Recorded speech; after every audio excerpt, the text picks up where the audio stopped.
So if you'd like to make those beautiful purplish mountains in the distance that slowly come forward, I'd like to make a mixture of the Scarlet Lake here with the Cobalt Teal. Now the Cobalt Teal and Scarlet Lake, they appear to be complementary colors, but when you put them together, you don't get a neutral. You get this quite chromatic purple. It's kind of like a blue and a red, but the Cobalt Teal gives it a little bit of a punch. Now I'm going to mix in a little bit of the titanium here, and now you see this. You get a nice beautiful purple.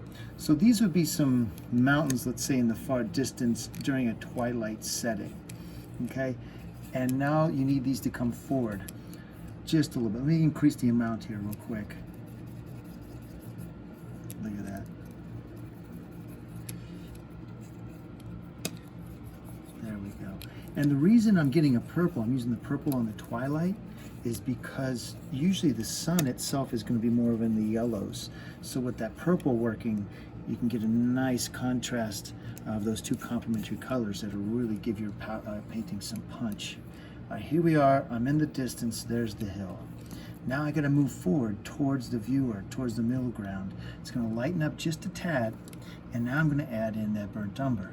All right, there we go. This is the burnt umber. Now if I add this to the purple, what's going to happen, you get a third pile here, and now because of the warm and the burnt umber, the mountains are going to start moving closer to you and closer to you. All right.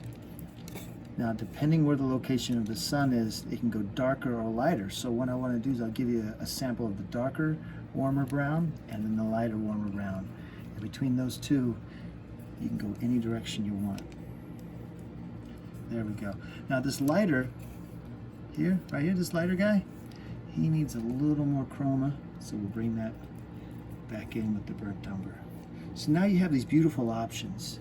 You have hills that are way in the distance, kind of purplish, all right, during the twilight, and as these hills come closer to you, they get darker and more brown. See that? Well, let's say some of the hills are going over here towards another light source. You want to lighten up, you can come towards the lighter pile, all right?